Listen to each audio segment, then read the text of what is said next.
Another month has come and gone, and we have 12 games leaving the collection for July. Hey, I'm Alex Radcliffe from Board Game Co., and this is Games Leaving the Collection for July. July 2022, we have 12 games leaving. We're going to go through all of these, as usual, timestamps down below if you just want to go ahead and scroll or see or whatever it is you want to do. A usual reminder that 3 of these games will be given away over on Patreon to some of my higher Patreon tier members, and then an additional one will be given away to the general Patreon community. Every single month when I do these, I try to give some away, specifically to patrons. Feel free to jump in and sign on board, all that stuff, to support the channel, and then also free games, but the free games are random. Well, they're actually not allowed to be random. They are selected by me because of the nature of raffles and how those things work. This is a longer discussion than I thought.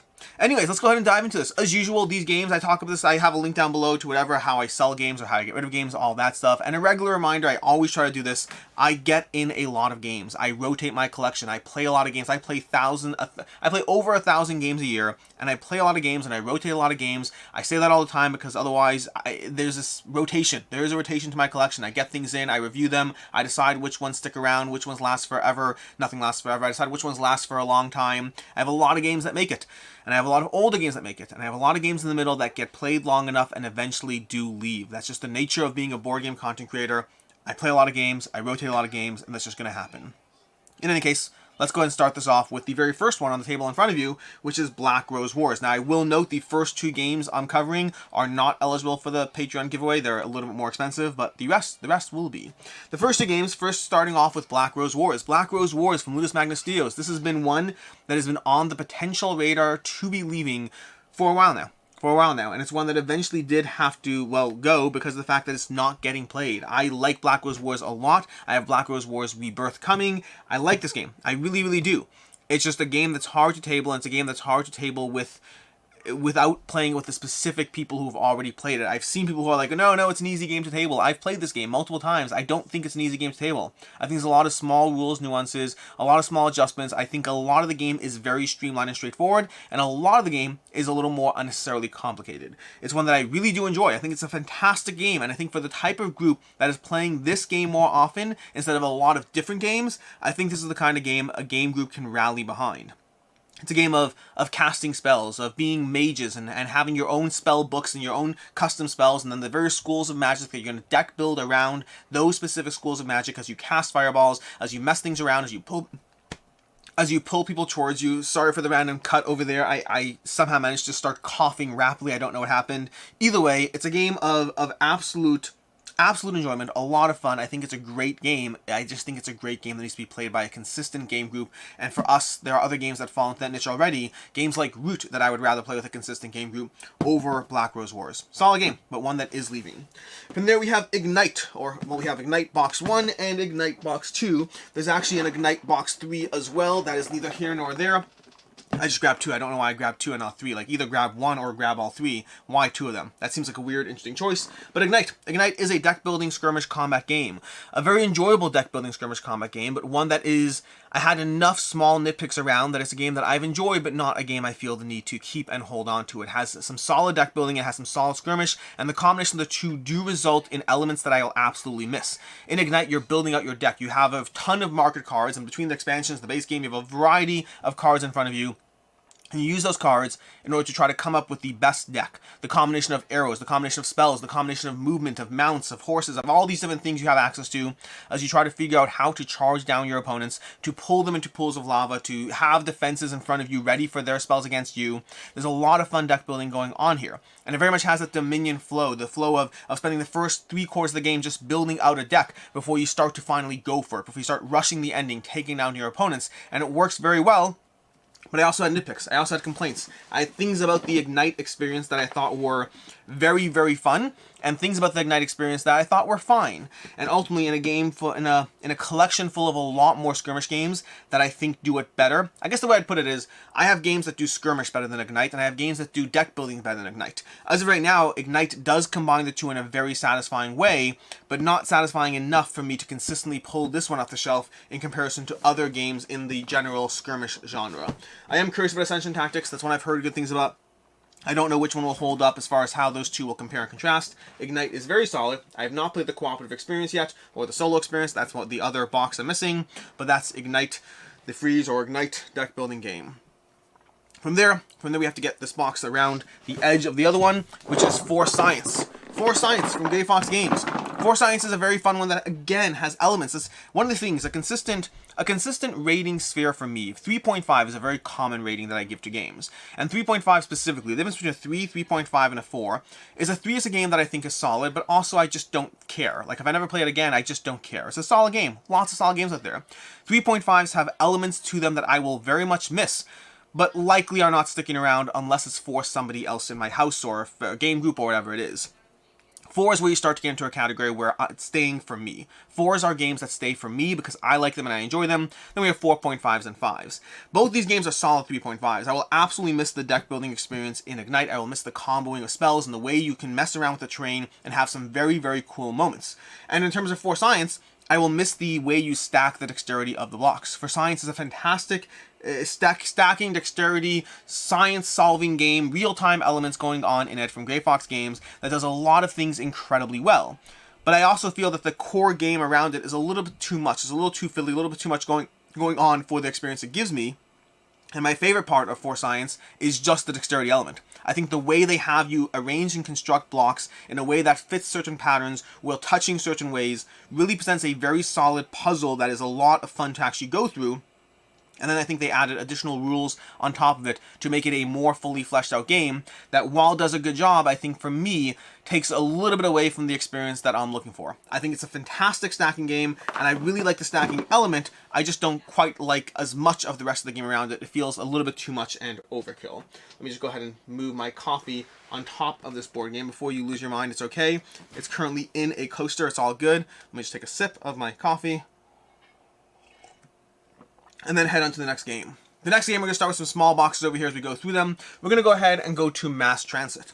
Mass Transit from Calliope Games is a very solid game, a game that, for me, I prefer playing it, it's solo or cooperative. I was going to say I prefer playing it solo or 2-player. The solo and cooperative experience, I think it goes to a higher play count, 1 to 6 players. I recommend it at solo and at 2. Anything more, and I think it's just not worth it. Mass Transit is a fun little puzzle game that is all about managing to use your cards before your travelers do not reach their destination. It's a lot of fun. It's a very cute little puzzle, and also it's a game that I've played out. I've easily played this game 15 plus times, and that's fine. I just don't think this is a game that needs to be played more than 15 times. I recommend it. It's a solid game. This is one of those 3.5s that is a 3.5 just because it caps out where the experience is, but it's a 3.5 that I got 15 good plays out of, and I've really enjoyed my time with Mass Transit. It's all about little commuters. You're trying to get them home by bus, by train, by boat, I guess. You're trying to do that by stacking up the cars and managing the destinations and the interruptions and the pathways. A fun little puzzle, very enjoyable, very easy to recommend, just one that caps out where it goes, and I've played it enough. Next up, we have Floriferous, which is a solid game. It's a good game from I'm saying that a lot here. Floriferous from Pencil First Games.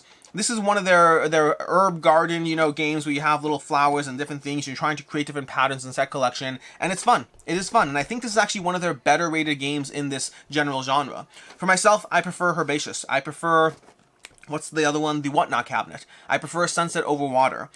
Pencil First Games makes a lot of games that deal with just light nature themes and a degree of set collection around them, and I think they're all fun. I enjoyed Floriferous. Floriferous is a little game that has a degree of managing your pawns, stacking your pawns as far as trying to figure out the row and what you're going to take from the row, and trying to prioritize whether you're going first for the next set of cards or trying to take the more beneficial cards from this set of cards. I think Floriferous does a good job. I just prefer those other games I mentioned. I prefer the Whatnot Cabinet. I prefer Herbaceous. I prefer, not from Pencil First Games, but Spirits of the Wild.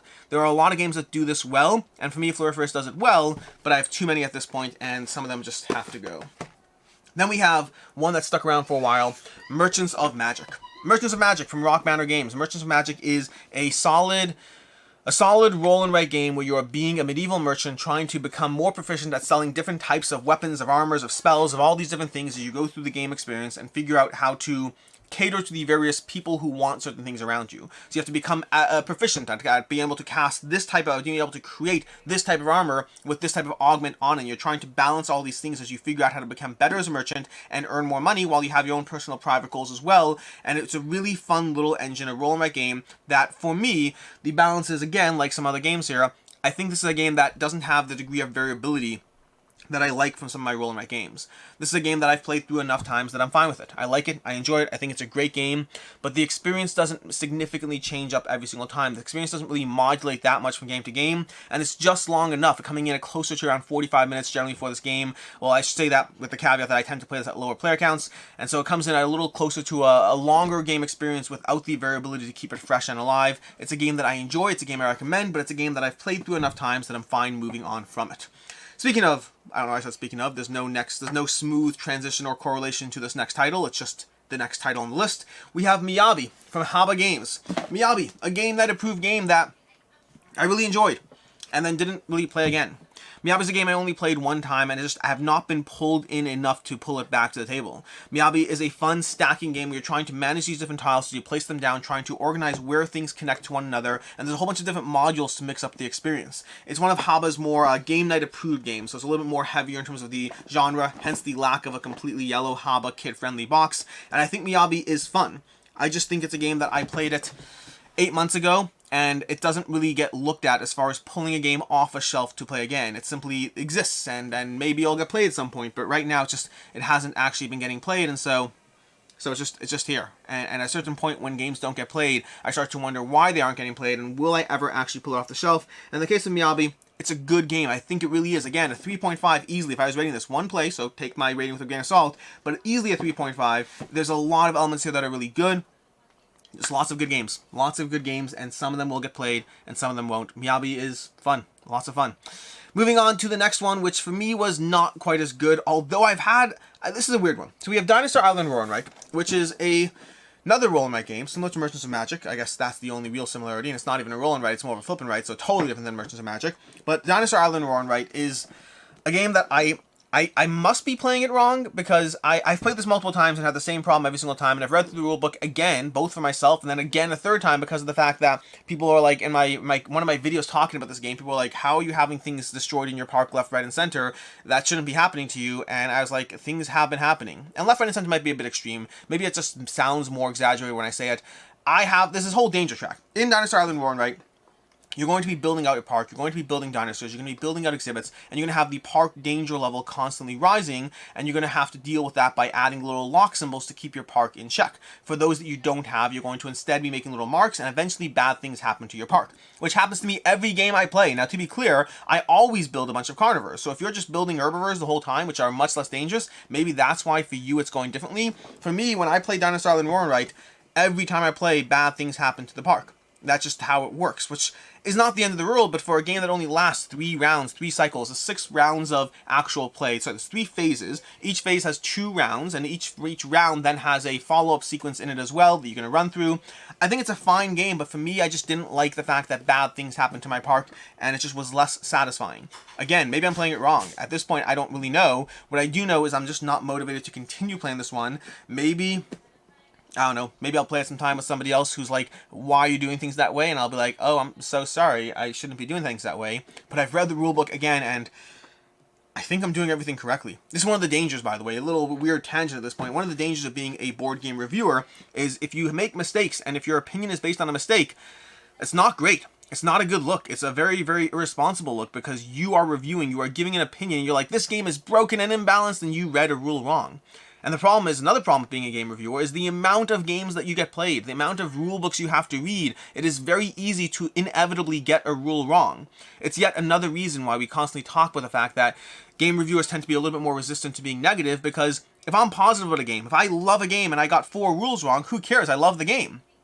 But if I hate a game and I got four rules wrong, that's a big deal. That's a big degree of onus of responsibility, and so being critical, whenever I give a critical review, if I ever give a game a 3 or less, I almost certainly have read the rulebook at least a second time, and even that is no guarantee that I'm getting the rules right. They're just constant balances, not to complain or whine or anything like that. I like my position. There's a degree of responsibility around that of not getting things wrong. Anyways, moving on to SOS Titanic as the next game that is leaving the collection. This is an interesting one. I have to figure out what I'm doing with this one, because do I give this to somebody? I don't feel comfortable selling this one. I'm definitely not selling this one. SOS Titanic is a game that was sent to me to cover, and then things kind of happened. This is from the Gaming Goat Games, TGG Games, and they were going to bring it back to Kickstarter, and then didn't. SOS Titanic is an older game from Budo Cathal, I believe, from Cathala, and it's an older game that was being reprinted by TGG Games, the Gaming Goat Games, and then they had a whole drama with the last Kickstarter, and at this point, I don't know if this is ever becoming a thing. But they sent it to me to review, and I don't like getting rid of things without reviewing them because you sent it to me. I don't want to just say, hey, thanks so much, but I'm not covering your game. I try not to do that in general, and I usually give them an option of saying, hey, I hated your game, you know, do you still want me to cover it? And even then, I don't do that with final copies. Either way, this is a bit of a distraction and balance. Point is, I did cover and review this game eventually. At a certain point, I was like, I don't know what's going to happen, but I also don't feel comfortable selling a non-existent game that doesn't actually exist. By the way, there's still typos and issues with this, so even if you got this, it's not really a totally usable game. It's pre-production, prototype stage, all that stuff. On something a lot of time being distracted by the fact that SOS Titanic is an existing game that's just out of print. That's the only problem. That's basically Solitaire with game mechanics thrown in, with other game mechanics, abilities, and cards and things, but it's basically Solitaire. You're going to be stacking cards, you're going to be trying to manage a specific sequence of flow. They don't have suits in the typical sense, but they do have two different types of passengers, so they're managing these different card rows as you go through it, and trying to get them all Solitaired up in order as you rescue the passengers from the ship. It's okay. It's totally fine. I don't need to play it again. It's a game that I think it's fine. Yeah, it's a fine game. It's not bad. It's just, it was created almost as if somebody wanted more out of Solitaire. And for me, this is a totally okay experience that I think I'd almost rather play Solitaire. Solitaire has less rules, less complexity. This is a little bit more fiddly. It does give you more agency. It does give you more of a game around it, but not enough of a game that I feel totally in control of my agency, and little enough of a game that I'd almost rather just play Solitaire if I want something a little aimless and mindless. So it's a fine game, but not one I need to play again. Next up, we have Catapult Feud, which is a game that my kids in theory love, but in practice don't play. This happens with a lot of dexterity games that we get. Catapult Feud from Yellow Games is a dexterity game. You set up a catapult, you go bing, and you shoot your little catapult, hitting into the other team, knocking down their tower slowly but surely, trying to get their last person, well, not standing. You want to get not the last person standing, you want to get the last person not standing. First person to do so wins the game. There's some cards as well as far as abilities you have, and past that it's basically shooting things into other things. Lots of fun, but also a game that my kids in theory like, but in practice don't really play it, and I certainly don't play it. It's not my genre quite as much. If I want a dexterity game, the only one I really play is Crokinole, because Crokinole is one of the best games ever. It really is one of the best games ever. And Catapult Feud is totally fine, an enjoyable game, but more of an experience than a game, at least as far as the way I would perceive it. You want to call it a game, you absolutely can, but it's a game where you set up catapults and shoot each other. I think it's more of a dexterity-based experience. Now, the last two are the hardest for me, I think. I'm pretty sure. They all have, many of these games have different elements that I'm going to miss, but the last two are easily the hardest for me. Specifically, the one is, let's start with the first one. The first one, I have to go out of order trying to pull this here. The first one is Viral. Viral, and specifically Viral with the Hive expansion. Now, this is one that I did review. I reviewed it not that long ago, actually, and at the time, I had a lot of nice things to say, but also some degree of criticism around the experience, or more specifically, the art and the fact that it feels like a very zanier game, and it's one that I'm not compelled to play, but whenever I play it, I really do enjoy it. And so I was very torn on Viral, and the Hive expansion is essential. If you're going to play Viral, you absolutely need the Hive expansion. It gives you asymmetric powers and abilities, and feels broken in the best possible way. Everything you do when you play Viral with Hive feels broken. I really enjoy what Hive adds to the expansion, what adds to the experience. If Hive wasn't in here, Viral would be gone, not even a question for me. It's still good, but Hive took it to the next level for me.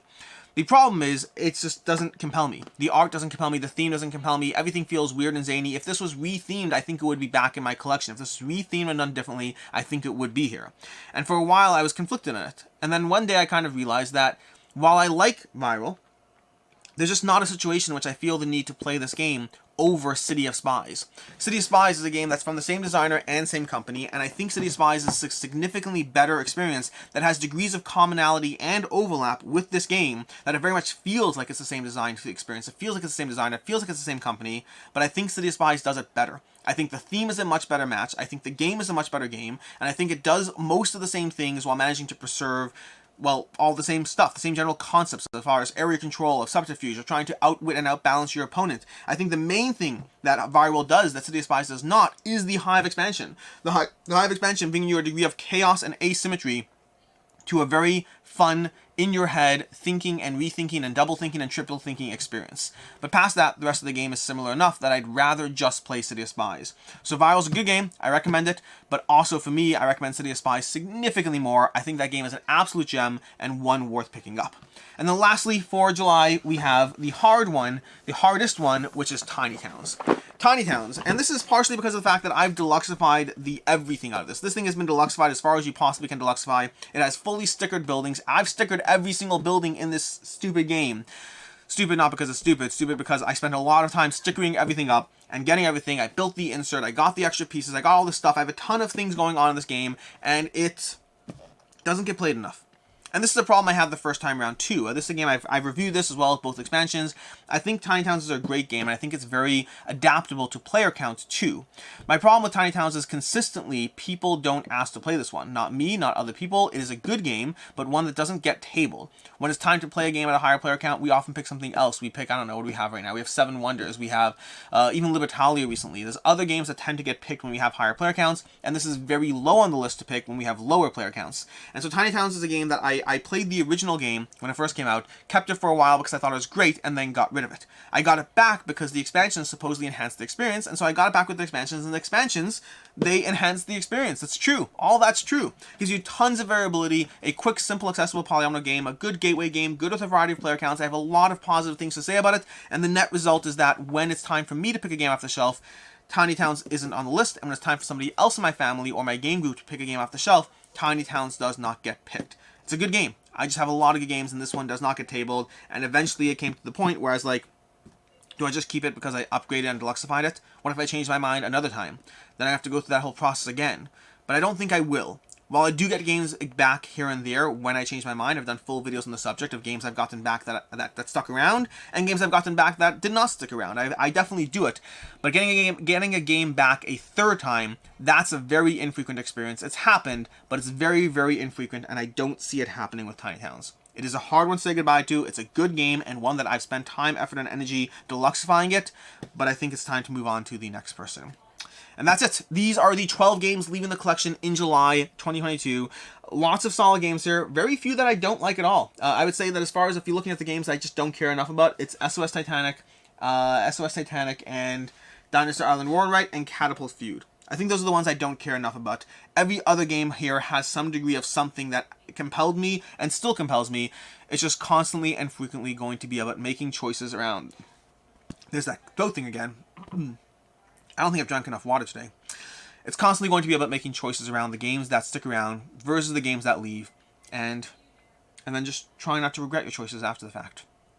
In any case, until next time, I'm Alex Radcliffe from Board Game Co. Hope you enjoyed this video, and as always, have a good one.